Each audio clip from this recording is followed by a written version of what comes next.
Hello, I'm former Special Smith of the U.S. Army, and today we're going to be talking about abortion. But before I speak, I'm going to go ahead and let both Hillary and Donald take this one, and then I'll probably pause in it and give a comment or two, and then speak at the end.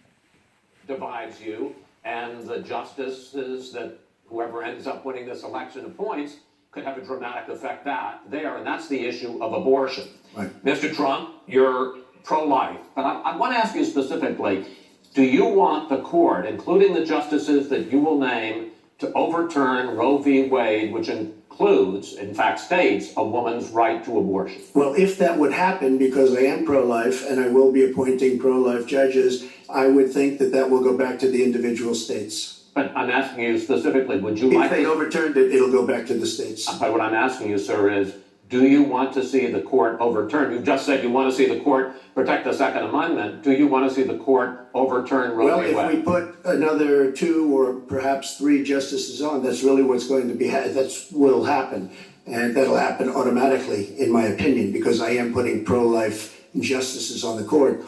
I will say this, it will go back to the states, and the states will then make a determination. Secretary Clinton. Well, I strongly support Roe v. Wade, which guarantees a constitutional right to a woman to make the most intimate, most difficult in many cases, decisions about her health care that one can imagine. And in this case... Did you hear that, ladies and gentlemen? That's why Hillary Clinton is going to win. Because I believe 100% it is the woman's body, and she has every right to make a decision, whether it's based off her religion, or based off her health, or based off the intelligence of her own mind frame, if she should have an abortion or not. Now, praise be unto those women that go the 9 months, have the baby, and then get the baby up for adoption, because y'all chose pro-life. But also, it's the woman's body, whether it's in case of incest or rape.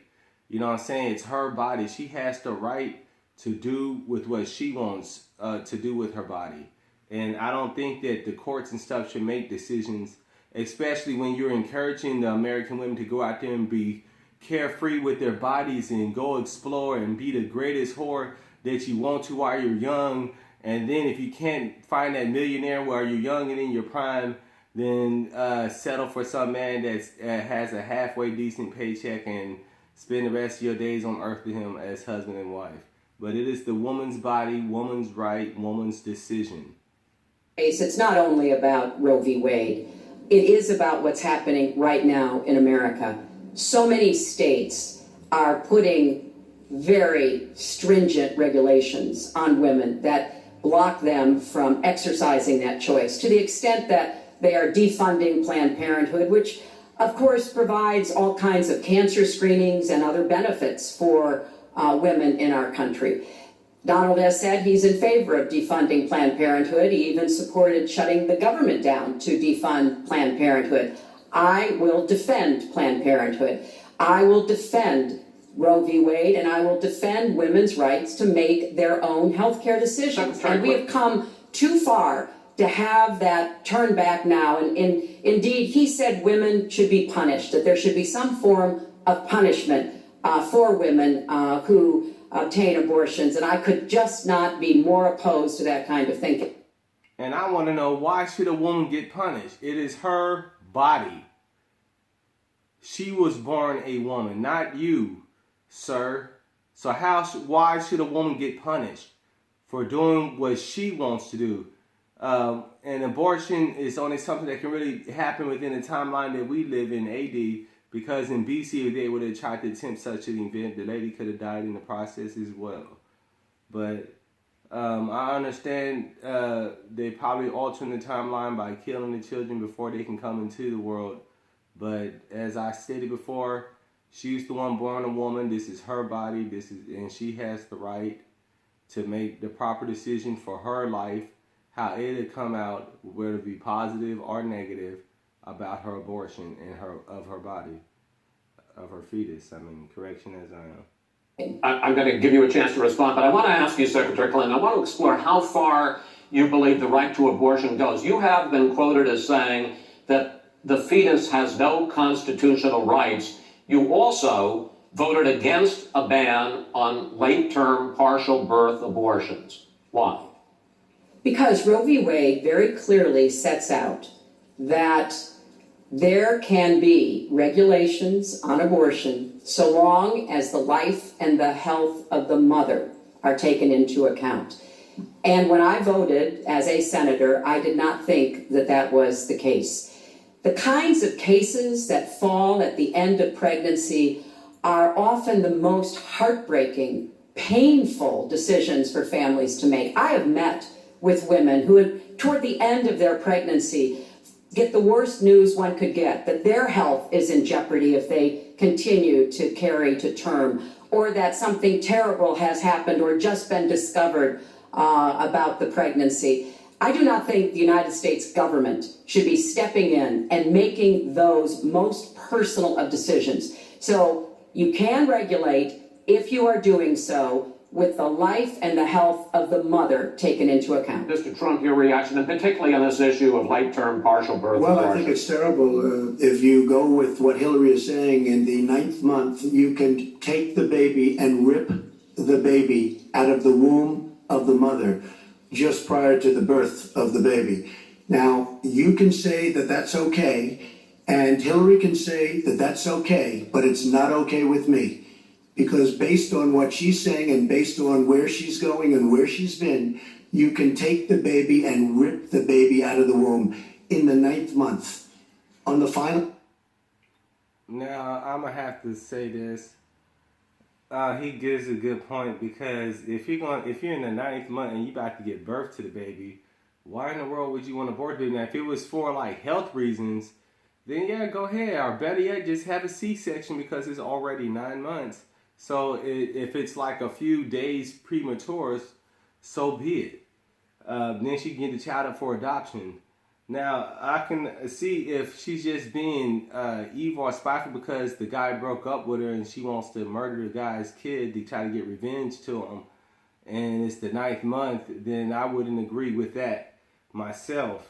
But once again, I do agree with what I just said a little while ago. It is the woman's body, the woman's right. She can do with her child, she can do with her body as she sees fit, and she's going to have to live with the consequences of her actions, no matter if they be positive or negative, for the rest of her days on earth. Oh, day. And that's not acceptable. Well, that is not what happens in these cases, and using that kind of scare rhetoric is just terribly unfortunate. You should meet with some of the women that I've met with, women I've known over the course of my life. This is one of the worst possible choices that any woman and her family has to make. And I do not believe the government should be making it. You know, I've had the great honor of traveling across the world on behalf of our country. I've been to countries where governments either forced women to have abortions like they used to do in China, or forced women to bear children like they used to do in Romania. Did you hear that, ladies and gentlemen? That's why I thank God I'm American. And all y'all women out there that are living in the USA, y'all should thank God that y'all Americans too. Because if that's what they used to do in China and Romania, forcing y'all, and this is y'all bodies, forcing y'all to have abortions, my God, there's no way in the world I can live in one of them third world countries or a country that's not the USA. I'm sorry. I wouldn't even want to live in London, England, or Australia. And they got ways such as the Americans, but I'm a good old-fashioned USA man, born and raised. And I agree everything Hillary Clinton is saying. And as you noted a little while ago, I also agree with what Donald Trump said in that one phrase right there. And I can tell you the government has no business in the decisions that women make with their families in accordance with their faith, with medical advice, and I will stand up for that right. All right. Just briefly, I want to move on to another second. And that's my view of abortion. The woman's body, the woman's right.